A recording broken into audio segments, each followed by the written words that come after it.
everyone, welcome to our channel. Thanks for joining us, and I'm sure you're asking, who are these people and what do they want? Well, that's what we're here to tell you today. My name is Luke, this is Brianna, and we're the Marhoovers, and this is our madness, and we want to invite you to come in and join us.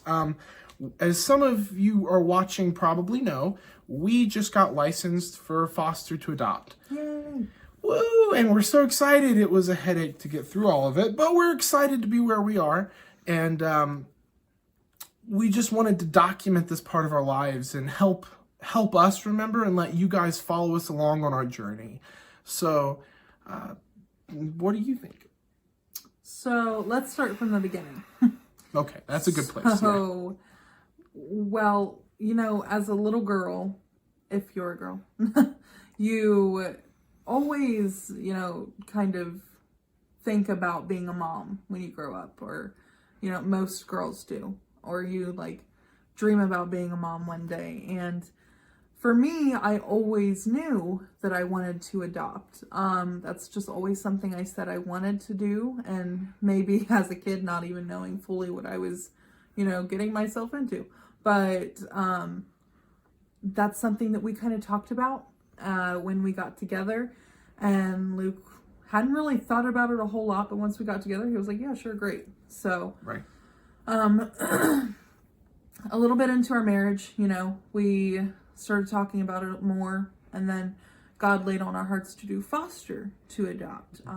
Not 100% knowing exactly what that meant, but knowing the gist of it. And so we started with a agency in Dublin.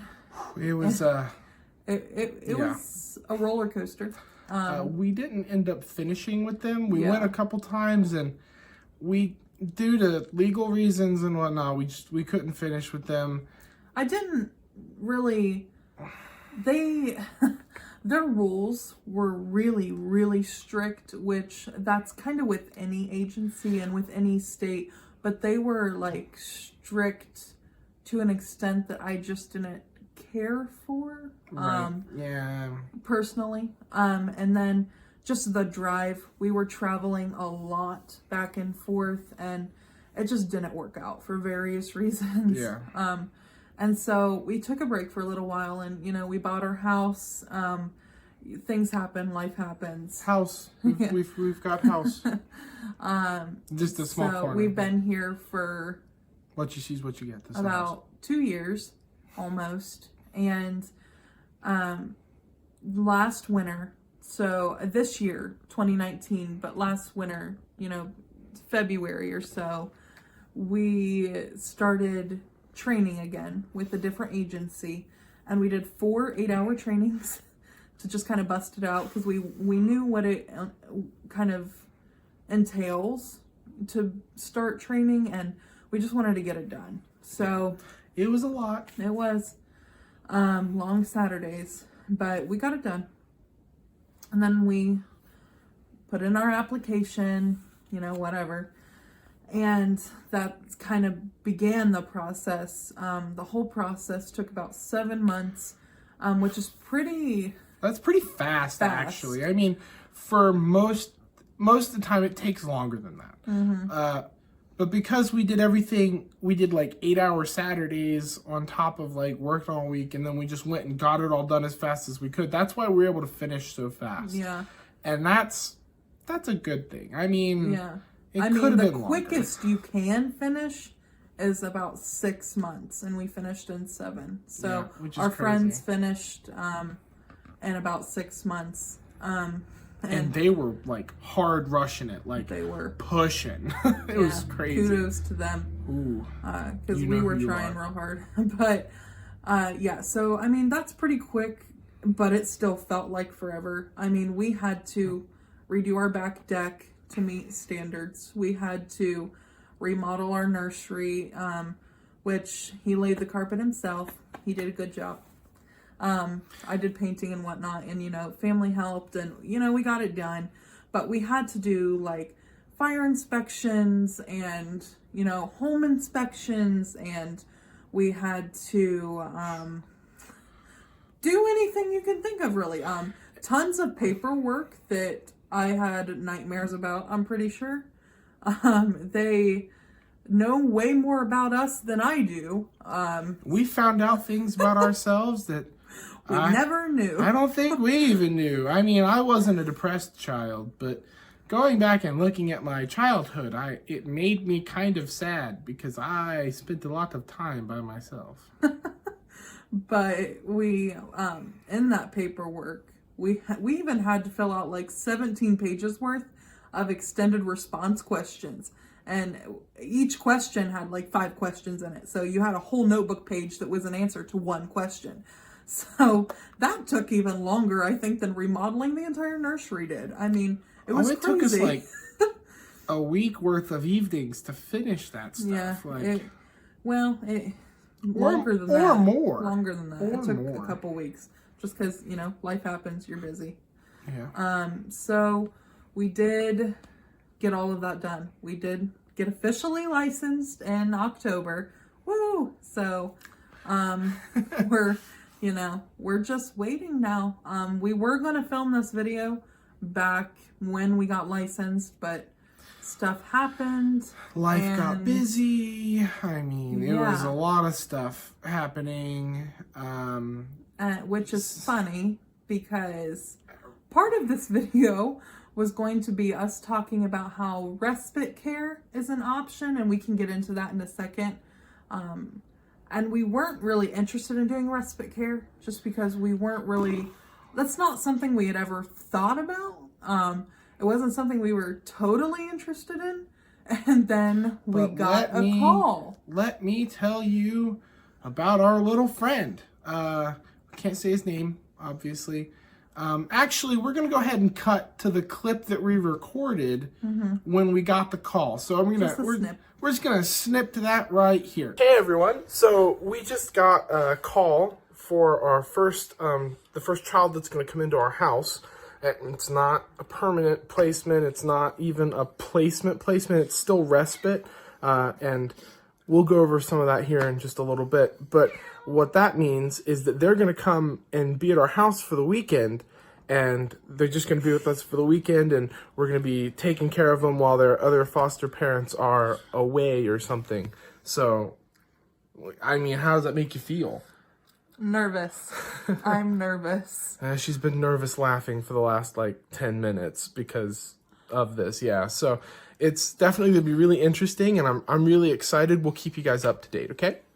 All right. And welcome back. But that's about what happened. We were so nervous, and it was just so exciting. And we got there, and I mean, this little boy, he just clung to me, and I was like, oh, that's awesome. And he was very sad to leave his foster mommy, though. Yeah, he was very sad to leave his foster mommy. And that's the thing about respite care is they're not being placed with us. They're placed with someone else, and that person needs a babysitter. So then they call another family who can babysit the child, and that happened to be us. Yeah. A lot of other families were like, well, we don't want to take that baby because he doesn't sleep. But I mean, honestly, babies do what babies do, and not all babies sleep. We didn't even really have problems with him. I mean, I was at work some of the time, but from what she told me, he cried some, but he slept 9 and 10 hours. So I mean, I'm not sure what the other people were talking about. He did great. I don't know. He was a great baby. Perfect.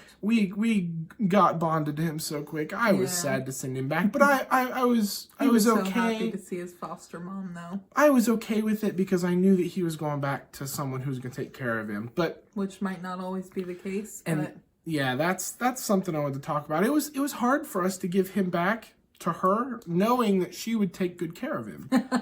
So it's going to be and after 48 hours, it's going to be very hard when we have a placement for a week, a month, a year. But we were successful because she requested that we be his respite provider as long as we can. So that was awesome. You might hear more stories about this little guy later. But anyway, that's not what the point of this video is. I mean, it was definitely a point in the video, but with respite, just to go in detail a little bit more, foster parents get so many respite days a year that they're allowed to use, kind of like paid time off, like with a normal job. Yeah. And that's just, if you're a parent, you know that sometimes you need a break, and And foster parenting is a whole different ball game. Not to say that it's, harder than regular parenting, but there are definitely different obstacles with it and just different things that you wouldn't normally think about encountering. So sometimes you just need a little bit of a break, and that's what, our days that we get to use are for. So it's basically free babysitting. But I am so glad we ended up doing it. I was terrified at first, but I am so glad that we ended up doing it. Yeah. And I mean, it was definitely an interesting experience. It was really interesting to get to experience a lot of stuff in a very quick time. I think it really helped us get prepared. It got our feet wet. We will never be completely ready for any of it that's about to happen. Every kid will be different. Every situation will be different. Every scenario will be completely off the wall. Some of these kids are taken from places that, and I mean, no ill feelings towards their parents. I pray that their parents get better and that they can go home and be with their parents, because that's what's best for them, is for them to be with their biological parents. But if the parents get better. If the parents get better and can have them and take care of them, that's the best thing for them. But it's so interesting, some of the situations that these kids come from. I've heard stories where, like, a baby's parents were on fentanyl and the baby got taken away. Fentanyl, if that person would accidentally touch their baby with fentanyl in their hands, that's very, very bad. That baby's in for a lot of trouble. But it's just crazy, some of the situations that these kids come from. Mm-hmm. And that's why we're here for. We want to help the kids through their transition period. If they end up staying with us, great. Now we've got a little one that'll be with us for the rest of our lives. If not, great. We got to witness to this little one who gets to go home. And their family. I mean, if we get a chance to witness to a family and just kind of be a light in the darkness, it was all worth it. And it's going to be so hard, but, this is what God wanted us to do. And I'm going to trust that he gives us the strength to do it. Yeah. Now, some of you might be asking, what happens now? Like, what happens now that we've had one respite placement and we've gotten licensed? Mm-hmm. And the short answer is we wait. Yep. But the long answer is we'll get a call some night or some morning or sometime during the day saying, hey, we need you to come pick up a child. The possibilities are endless. Yeah. They could just need a house for the night because these kids got pulled from a really bad situation. For example, maybe drug bust. And they just need a home for the night until they can find kinship. And then there's cases where they're with you for 6 months and then they go home. Or they're with you for 2 years and then they go home.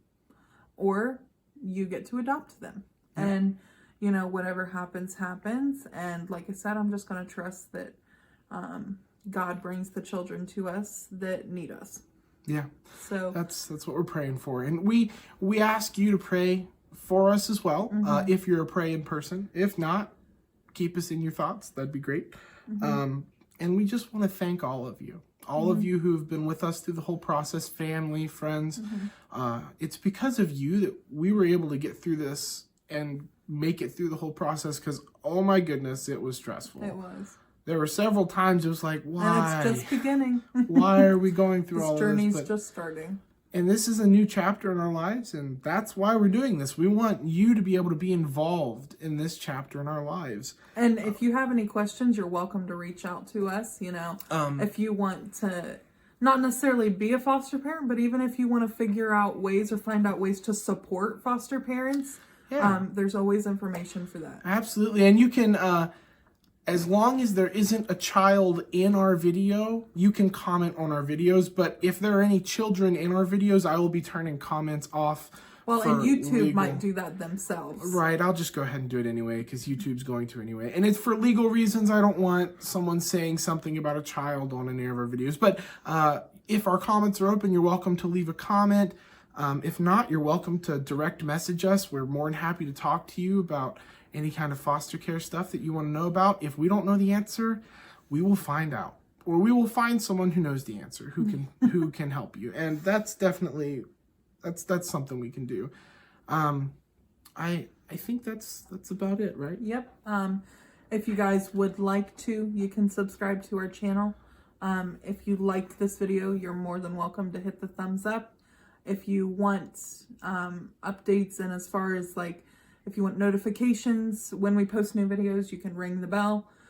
But other than that, just thank you guys for supporting us, and just continue praying for us, continue sending positive vibes our way, and for our family and our friends, because they're going to go through it too. We're not the only ones that are going to get attached to these children, and we know that. So, absolutely. Well, just keep us in your thoughts, and I just want to tell you, we're the Marhoovers, and this is our madness.